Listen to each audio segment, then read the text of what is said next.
So hello and welcome everyone, I welcome you all to the social science 2.0। मेरा नाम है शिवम दुबे और आज हम लोग पढ़ने वाले नेशनल पार्टीज और स्टेट पार्टीज के कंप्लीट एस्पेक्ट को, यानी बात करें आज के सेशन को तो आज हम लोग जानेंगे दो प्रकार के पार्टीज के बारे में। एक पार्टी जिसको हम लोग नेशनल पार्टीज बोलते हैं और एक अदर पार्टी जिसको हम लोग स्टेट पार्टीज बोलते हैं। ये दोनों एस्पेक्ट हम लोग लगातार अपने आस पास सुनते हुए देखने को मिल जाता है, सुनते हुए हम लोग बार बार मिलता है हमको कि एक पॉलिटिकल पार्टी जिसको हम लोग नेशनल पार्टीज बोलते हैं, एक पॉलिटिकल पार्टी जिसको हम लोग स्टेट पार्टीज बोलते हैं। यानी कि किस पॉलिटिकल पार्टी को आप नेशनल पार्टीज बोलेंगे और किस पॉलिटिकल पार्टी को आप स्टेट पार्टी बोलेंगे, ये कुछ रेंज एंड क्राइटेरिया, कुछ टर्म एंड कंडीशन को फॉलो करती है, तभी हम बोल सकते हैं किसी पॉलिटिकल पार्टीज को नेशनल पार्टी या फिर उस पॉलिटिकल पार्टी को बोल सकते हैं स्टेट पार्टी। तो उस तभी क्या रेंज एंड क्राइटेरिया है, थोड़ा सा नजर डालते हैं उन सभी एस्पेक्ट को। बात करें अगर नेशनल पार्टीज के बारे में तो हम लोग पढ़ने जा रहे हैं एक इंपॉर्टेंट एस्पेक्ट जो कि काफी जरूरी हो जाता है, लेकिन इसके पहले हमने क्या पढ़ा है कि पॉलिटिकल पार्टी की मीनिंग क्या है, पॉलिटिकल पार्टी के फंक्शंस क्या हैं, पॉलिटिकल पार्टी के बारे में हमने पढ़ा why do we need political party. इसके बाद how many party should be have, जिसमें कि वन पार्टी, टू पार्टी और मल्टी पार्टी जैसे इंपॉर्टेंट एस्पेक्ट को भी डिस्कस किया और फाइनली हम लोग पहुंच चुके हैं नेशनल पार्टीज के बारे में। सीधे ही पॉइंट पे अगर आपको लेकर चलें तो बात अगर करें नेशनल पार्टीज की तो टोटल 6 नेशनल पार्टीज के बारे में हम लोग जानने वाले हैं इस पूरे सेशन में। और ये 6 नेशनल पार्टीज के बारे में पहले हम लोग पर्दा उठा देते हैं कि इलेक्शन कमीशन ऑफ इंडिया के द्वारा भारत में वर्तमान समय में देखिए डेटा ये लगातार वेरी करता है, समय समय पे डेटा जो है अपडेट होता है, लेकिन वर्तमान में according to NCERT 6 national political party जो कि रिकॉग्नाइज की गई है इलेक्शन कमीशन ऑफ इंडिया के द्वारा। लेकिन हम सभी जानते हैं कि there are 750 plus political parties are going to be registered in Election Commission of India. Already has been registered. लगभग 750 plus parties election Commission of India के पास रजिस्टर्ड है, लेकिन उन 750 लगभग 750 पॉलिटिकल पार्टीज को कैटेगराइज किया गया अलग अलग कैटेगरी में। जैसे कुछ पार्टीज को नेशनल पार्टीज, कुछ पार्टी को स्टेट पार्टीज का दर्जा दिया गया, लेकिन किस क्राइटेरिया को कोई पॉलिटिकल पार्टी फिल करती है तो उसको हम बोलते हैं नेशनल, किसको फिल करती है तो बोलते हैं स्टेट या फिर रीजनल। वो सभी क्राइटेरिया हमारे लिए इंपॉर्टेंट हो जाते हैं, क्योंकि ये जो टॉपिक है ये अपने आप में 4 से 5 नंबर आपको बोर्ड एग्जाम में देने के लिए काफ़ी पर्याप्त है, सफिशियंट है। सो स्टार्ट करते हैं विदाउट एनी फर्दर डिले आज के डिस्कशन को। अगर बात करें डेमोक्रेसीज की, लोकतांत्रिक सिस्टम की, जो फॉलो किया जाता है किसी भी लोकतांत्रिक सिस्टम में, अगर फेडरल सिस्टम फॉलो किया जाता है ऑल ओवर द वर्ल्ड की बात करें तो वहाँ पे 2 प्रकार की पॉलिटिकल पार्टीज हमें देखने को मिल जाती है। एक पॉलिटिकल पार्टी जिसका प्रेजेंस नेशन वाइड हो और राष्ट्रीय स्तर पे हो, और एक पॉलिटिकल पार्टी जो कुछ रीजन में सीमित हो, कुछ टेरिटरीज में क्या हो, लिमिटेड हो। तो जो पॉलिटिकल पार्टी पूरे देश में उसकी प्रेजेंस हो उसको तो स्वाभाविक बात है हम लोग समझ चुके हैं, उसको हम लोग बोल सकते हैं नेशनल पार्टीज। लेकिन जो पॉलिटिकल पार्टी कुछ एक तय सीमा में ही फिक्स्ड है, उतने में ही उसका रेंज क्राइटेरिया, वर्किंग सिस्टम, उसका प्रभाव देखने को मिलता है, तो उसको हम लोग बोलते हैं स्टेट पार्टीज। ये बातें अभी कही जा रही हैं। और कुछ पार्टीज होते हैं जैसे कि एक पार्टी मान लीजिए इसमें से कोई पार्टी, अब इसको उठा लीजिए आप, और इसको आप उठा लेते हैं तो इसकी presence all over the India में मिलता है। इसकी जो है मेन पार्टी हो गई, इसके सब यूनिट्स पूरे देश में अलग अलग कॉन्स्टिट्यूएंसीज में काम करते हैं, और जो हेड डिपार्टमेंट यानी हेड ब्रांच से जो भी डिसीजन इस पार्टी के जो टॉप लीडर के, जो पार्टी के जो टॉप लीडर्स के जो मतलब कि एग्जीक्यूटिव हैं, वो वहाँ से जो भी डिसीजन लेते हैं उसको पूरे भारत में जितने भी उस पार्टी संबंधित जो यूनिट्स हैं वो सभी उसको क्या करते हैं, फॉलो करते हैं। तो स्पष्ट है कि ऐसी पार्टीज को हम नेशनल पार्टीज बोल सकते हैं। क्या बोल सकते हैं? नेशनल पार्टीज बोल सकते हैं, क्योंकि ये पॉलिटिकल पार्टीज क्या बहुत ही लंबी लिखा है ना कि there are some country wide parties which are called national parties. This party have their units in the various state. इन पार्टियों के अलग अलग यूनिट्स अलग अलग स्टेट्स में क्या होते रहते हैं, फैले रहते हैं। And but by and large all these units follow the same policy and programmes and strategy that is decided at the national level. लेकिन इन्हीं पॉलिटिकल पार्टी के जितने भी यूनिट्स होते हैं सेम पॉलिसीज को, सेम प्रोग्राम को फॉलो करते हैं जो कि नेशनल लेवल पे लिया जाता है। तो नेशनल लेवल पे जो भी डिसीजन लिए जाते हैं उस डिसीजन को उसके जितने भी यूनिट्स हैं उस पॉलिटिकल पार्टीज के, जो कि पूरे नेशनल लेवल पे यानी राष्ट्रीय स्तर पे अलग अलग स्टेट्स में फैले होते हैं, वो सभी उस चीज़ को फॉलो करते हैं, इम्प्लीमेंट करते हैं। यानी कि ऐसी पार्टीज को देख के हमें समझ में आ रहा है कि ये पॉलिटिकल पार्टीज नेशनल पार्टीज हो सकती हैं या होंगी ही। तो स्टार्ट करें कि एक नेशनल नेशनल पार्टीज को नेशनल पार्टी या किसी एक पॉलिटिकल पार्टी को नेशनल पार्टी बनने के लिए क्या जरूरी क्राइटेरिया होता है। तो बात करें अगर इसकी, तो हम जानते हैं कि every party in the country has to registered with the election Commission. हर पॉलिटिकल पार्टीज को पहली बात तो पॉलिटिकल पार्टी का दर्जा ही लेने के लिए इलेक्शन कमीशन ऑफ इंडिया के पास उसको खुद को रजिस्टर्ड करना पड़ता है। And while the commission treats all the parties equally and it offers special facility to large and establish party. हम जानते हैं इलेक्शन कमीशन ऑफ इंडिया हर पार्टीज को इक्वली ट्रीट करता है। क्या करता है? इक्वली ट्रीट करता है। लेकिन उन्हीं सभी पॉलिटिकल पार्टीज में अगर कोई पॉलिटिकल पार्टी बहुत पुरानी है, क्या है, लार्ज और स्टेब्लिश है, पहले से बहुत बड़ी है और स्थापित यानी पुरानी पार्टीज है, एक लंबे समय से उसका एक अच्छा कार्यकाल रहा है, तो ऐसी पॉलिटिकल पार्टीज को इलेक्शन कमीशन कुछ स्पेशल फैसिलिटीज भी प्रोवाइड कराता है। जैसे कि उनको दिया जाता है यूनिक सिंबल्स, और साथ ही साथ ये जो यूनिक सिंबल जिसको हम लोग चुनाव चिन्ह बोल देते हैं, जो दिया जाता है इलेक्शन कमीशन ऑफ इंडिया के द्वारा उन सभी लार्ज और स्टेब्लिश पार्टी को, वो उस यूनिक सिंबल का जो यूज है only the official candidate of the party that can use the election symbol, वो उस सिंबल को सिर्फ और सिर्फ उस पार्टी के द्वारा ऑथोराइज व्यक्ति ही उसको यूज कर सकता है, कैंडिडेट ही उसको यूज कर सकता है, सभी लोग उस सिंबल का यूज नहीं कर सकते। यानी कि ऑफिशियल कैंडिडेट ही उस पार्टी का उस सिंबल को क्या कर सकता है, प्रचार प्रसार या किसी भी कार्य के लिए वो कर सकता है। Parties that get the privilege and some other facilities are recognised by the election commission for this purpose and that's why these parties are called recognised political parties. हम जान गए कि जो पार्टियां लार्ज होती हैं, स्टेब्लिश होती हैं, उनको कुछ special privilege election Commission of India के द्वारा या इलेक्शन कमीशन के द्वारा दिया जाता है और उनको कुछ इस तरीके से रिकॉग्नाइज किया जाता है क्योंकि वो पार्टियां क्या लार्ज और स्टेब्लिश होती हैं। इसलिए इन पॉलिटिकल पार्टीज को रिकॉग्नाइज्ड पॉलिटिकल पार्टी भी कहा जाता है, जिसको हम लोग नेशनल पार्टीज भी बोलते हैं।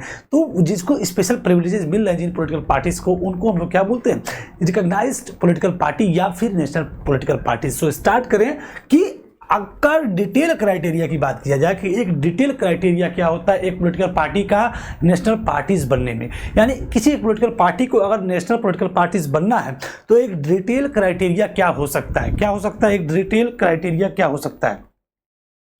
अगर बात इसकी किया जाए तो डिटेल क्राइटेरिया आपको याद करना पड़ेगा क्योंकि ये क्वेश्चन अपने आप में आपको 5 से 6 मार्क्स आपको देने के लिए पर्याप्त है, क्योंकि यहाँ से क्वेश्चन अगर बनता है, फ्रेम होता है, तो आपको यहाँ से कंटेंट तैयार करने पड़ेंगे। जैसे कि the election commission has laid down in detailed criteria of the proportion of the votes and seats that a party must get in order to be a recognised political party. यानी एक political party को recognised political party अगर बनना है तो उसको क्या detail criteria election commission द्वारा जो दिया गया है उसको पार करना पड़ेगा, यानी उस क्राइटेरिया को मीट करना पड़ेगा, तब एक पॉलिटिकल पार्टीज को हम बोल सकते हैं रिकॉग्नाइज्ड पॉलिटिकल पार्टी या फिर नेशनल पॉलिटिकल पार्टीज। और वो किस रूप में, वोट्स और सीट्स के रूप में, यानी इस कितने वोट्स और कितने सीट्स को कोई पॉलिटिकल पार्टी अगर गेट करती है, पा जाती है, तो उसको हम लोग रिकॉग्नाइज कर सकते हैं as a national political parties. तो वो क्राइटेरिया आपको याद करना पड़ेगा। यानी ये जो ये जो 6 आपकी पॉलिटिकल पार्टीज हैं, इन्होंने उस क्राइटेरिया को फुलफिल किया है, इसलिए हम आज इनको बोल सकते हैं as a national political party या फिर रिकॉग्नाइज्ड पॉलिटिकल पार्टी। अब वो क्या है, A party that secures at least 6% of the total votes in Lok Sabha. अगर कोई पॉलिटिकल पार्टीज लोकसभा के इलेक्शन में, किसमें, लोकसभा के इलेक्शन में कोई पॉलिटिकल पार्टी अगर 6% वोट गेट कर सकती, यानी जो एमपी वाला चुनाव होता है उसमें कोई पॉलिटिकल पार्टी अगर 6% वोट को गेन करती है और साथ ही साथ या तो 6% वोट लोकसभा के इलेक्शन में पा जाए या फिर election assembly election in the 4 state, या फिर 4 स्टेट्स में जो असेंबली इलेक्शन होता है, क्या होता है, असेंबली इलेक्शन, उसमें वो टोटल वोट्स का 6% वोट पा जाए। तो ये तो पहली कंडीशन हो गई। पहली कंडीशन ये क्या है, अगर कोई एक political party that secure 6% of the total vote in the Lok Sabha election, Lok Sabha यानी कि एमपी वाला जो इलेक्शन जिसमें प्रधानमंत्री का चुनाव होता है, उस चुनाव में अगर कोई पॉलिटिकल पार्टी टोटल वोट का 6% वोट गेन कर सकती है, गेन कर ले, या फिर 4 राज्यों के असेंबली इलेक्शन यानी विधानसभा का जो चुनाव होता है, उस चुनाव में 4 राज्यों में जितने वोट पड़ रहे हैं उसका 6% वोट पा जाए, और एंड विंस एटलीस्ट 4 सीट, और साथ ही साथ उसको 4 सीट भी जीतनी पड़ेगी, किसमें, in the Lok Sabha, then it is recognised as a national political parties. तब वो पॉलिटिकल पार्टी क्या बन सकती है, एक नेशनल पॉलिटिकल पार्टी। यानी कि कोई पॉलिटिकल पार्टी अगर लोकसभा के इलेक्शंस में, लोकसभा के इलेक्शन में कितना वोट पा ले, 6% वोट, टोटल वोट का 6% अगर कोई पॉलिटिकल पार्टी गेन कर लेती है, या फिर 4 राज्यों की विधानसभा यानी असेंबली, स्टेट असेंबली इलेक्शन में वो 6%, टोटल वोट का 6%, 4 राज्यों की विधानसभा इलेक्शन में टोटल वोट का 6% पा जाए, और साथ ही साथ 4 सीटें उसको जीतनी पड़ेगी, क्योंकि क्राइटेरिया में क्या है, वोट्स और सीट। यानी कि वोट कितना, 6%, या तो लोकसभा में या तो राज्य विधानसभा वाले चुनाव में, टोटल 4 राज्यों की। इस तरीके से अगर वो 6% वोट पा ले, साथ ही साथ 4 सीटें लोकसभा के इलेक्शन में, यानी 4 MP अगर उसके हो गए, तब उस पॉलिटिकल पार्टीज को आप रिकॉग्नाइज कर सकते हैं as a national political parties. क्या बोल सकते हैं, नेशनल पॉलिटिकल पार्टीज। ये क्राइटेरिया होती है एक नेशनल पॉलिटिकल पार्टीज, यानी एक पॉलिटिकल पार्टी का नेशनल पॉलिटिकल पार्टी बनने में। यानी कि अगर कोई पॉलिटिकल पार्टी लोकसभा के चुनाव में टोटल वोट का 6%, या फिर असेंबली इलेक्शन, या तो असेंबली इलेक्शन में वो टोटल 4 राज्यों के इलेक्शंस में 6% वोट पा जाए, और साथ ही साथ आपकी 4 सीटें उसको लोकसभा में जीतनी पड़ेगी। कितनी सीटें, 4 सीटें, तब जाके वो political party national political parties बन सकती है। क्या बन सकती है, नेशनल पॉलिटिकल पार्टीज अपने आप में बन सकती है। तो इस प्रकार से इस क्राइटेरिया को फुलफिल करने वाली total according to NCERT 6 political party हमको देखने को मिल रही है, और उन 6 के नाम आपके हैं आम आदमी पार्टी, BSP, BJP, CPIM और INC यानी कि इंडियन नेशनल कांग्रेस, और साथ ही साथ नेशनल पीपल पार्टी। ये 6 पॉलिटिकल पार्टीज जो कि रिकॉग्नाइज होती हैं as a national political parties. National political party है। आई होप आप समझ चुके होंगे कि नेशनल पॉलिटिकल पार्टीज क्या होती है और उसके लिए डिटेल क्राइटेरिया क्या होता है। साथ ही साथ तुरंत हम एक चीज समझेंगे कि स्टेट पार्टी किसे कहा जाता है, स्टेट पॉलिटिकल पार्टी किसे कहा जाता है। तो स्टेट पॉलिटिकल पार्टी और नेशनल पॉलिटिकल पार्टी दोनों की क्राइटेरिया आपको अच्छे समझनी पड़ेगी, और इसके बाद जितनी भी नेशनल पॉलिटिकल पार्टीज हैं उनके बारे में भी डिटेल से आपको याद करना पड़ेगा। जैसे अगर बात करें किसी पॉलिटिकल पार्टी को स्टेट पॉलिटिकल पार्टी आप कैसे कर सकते हैं, तो the election commission has laid down detail criteria of the proportion of the votes and seats that a party must get in order to be recognised parties. यानी किसी political party को और स्टेट पार्टी के रूप में recognise होना है, तब उसको क्या क्या क्राइटेरिया को फुलफिल करना पड़ेगा। तो a party that secure at least 6% of the total votes in election in an election to the legislative assembly of the state. यानी कि क्योंकि राज्य की भाई राज्य पार्टी बनना है तो राज्य वाले चुनाव में ही मामला आएगा।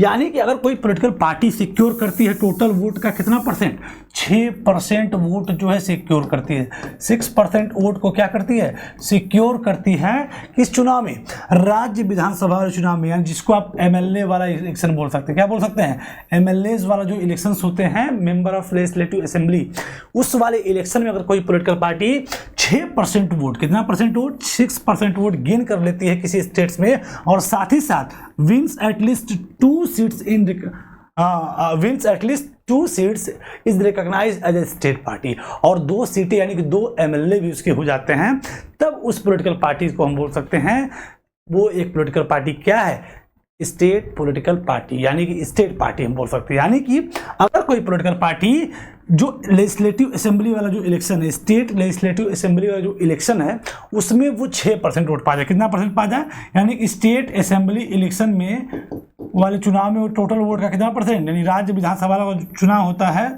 उसमें टोटल वो 6% वोट गेन कर ले, और साथ ही साथ 2 सीटें भी जीत ले, 2 सीट्स भी जीत ले, यानी 2 MLA भी इसके हो जाए, तब उस पॉलिटिकल पार्टी को हम लोग कंसीडर कर सकते हैं as a state political party. तो आई होप आपको ये बिल्कुल चीज़ें क्लियर हो चुकी होंगी कि नेशनल पॉलिटिकल पार्टी किसे कहते हैं और स्टेट पॉलिटिकल पार्टी किसे कहा जाता है। तो अब हम लोग इस चीज़ को कंसोलिडेट करते हैं कि हमने क्या पढ़ा। हमने पढ़ा कि how many party should we have, जैसे इंपॉर्टेंट एस्पेक्ट को पढ़ा, 1 party 2 party system, multi party system को देखा। इसके बाद हम लोग आ गए थे नेशनल पॉलिटिकल पार्टीज और स्टेट पॉलिटिकल पार्टी, जिसमें कि हमने देखा कि डिटेल क्राइटेरिया, क्या देखा हमने, detail criteria for making a party into a national political party या फिर स्टेट पॉलिटिकल पार्टी। यानी कोई पॉलिटिकल पार्टी नेशनल कब बनेगी, स्टेट कब बनेगी, इन दोनों पॉइंट्स को हमें समझना है। तो अगर कोई political party national political party अगर बनना है उसको, या नेशनल पार्टी के रूप में अपने आप को रिकॉग्नाइज कराना है, तो वो पॉलिटिकल पार्टी लोकसभा के चुनाव में, किस चुनाव में, लोकसभा के चुनाव में वो 6% वोट गेन करे, या फिर 4 राज्यों की जो विधानसभा वाले चुनाव होते हैं उसमें टोटल वोट का 6% पा जाए, और साथ ही साथ लोकसभा वाले चुनाव में 4 सीटें, कितनी सीटें, 4 सीटें वो जीत जाए, तब उस पॉलिटिकल पार्टी को हम लोग रिकॉग्नाइज करते हैं as a national political party. साथ ही साथ अगर कोई पॉलिटिकल पार्टी को स्टेट पार्टी के रूप में उभर के सामने आना है, तो उसको जो स्टेट असेंबली इलेक्शन होते हैं उसमें टोटल वोट का उसको कितना परसेंट, 6% वोट गेन करना पड़ेगा, और साथ ही साथ 2 सीट भी उसको जीतनी पड़ेगी। अगर ऐसा कोई पॉलिटिकल पार्टी कर लेती है तो उसको हम लोग बोलते हैं स्टेट पॉलिटिकल पार्टी। क्या बोलते हैं, स्टेट पॉलिटिकल पार्टी। क्या बोलते हैं, स्टेट पॉलिटिकल पार्टी या स्टेट पार्टी। और ये क्राइटेरिया कोई पॉलिटिकल पार्टी फिल कर लेती है तो उस पॉलिटिकल पार्टी को हम लोग बोलते हैं नेशनल पॉलिटिकल पार्टी या फिर नेशनल पार्टी। तो आई होप आपको नेशनल पार्टीज और स्टेट पार्टी के बारे में सभी कॉन्सेप्ट बिल्कुल क्रिस्टल क्लियर हो गए होंगे। यानी एक पॉलिटिकल पार्टी को कब हम बना सकते हैं या कब हम रिकॉग्नाइज कर सकते हैं एज ए नेशनल पार्टी, या फिर एक कब पॉलिटिकल पार्टी खुद को क्रिएट कर सकती है, अपने आप को उभार सकती है एज ए स्टेट पार्टी। इन दोनों एस्पेक्ट को देख लिया। अब इसके दूसरे जो सेकेंड फेज है, उस सेकेंड फेज में हमको जो पढ़ना है कि इन सभी नेशनल पार्टीज के बारे में, इसके फंक्शंस के बारे में, फाउंडिंग ईयर के बारे में, इसके प्रमुख लीडर्स के बारे में, इससे जुड़े हुए प्रमुख एस्पेक्ट के बारे में। तो अब अगले सेशन में हम लोग सेकंड फेज में हम देखेंगे कि चाहे आम आदमी पार्टी हो, चाहे बीजेपी हो, चाहे आपका सीपीआईएम हो, चाहे वो आईएनसी हो, चाहे एनपीपी हो, इन सभी पॉलिटिकल पार्टी के डिटेल क्राइटेरिया के डिटेल एस्पेक्ट, हर तरफ से इन सभी पॉलिटिकल पार्टी के बारे में सभी एस्पेक्ट को। सो आई होप आपको आज के सेशन के सारे एस्पेक्ट बिल्कुल क्रिस्टल क्लियर हो गए होंगे। इसी के साथ अपने सेशन को हम लोग ओवर करते हैं। Thank you everyone, sign off करते हैं। और आई होप आपको अगर सेशन समझ में आ रहा है तो अपने दोस्तों के साथ, फ्रेंड्स के साथ शेयर करिए। तो पढ़ते रहिए, मस्त रहिए। Thank you everyone.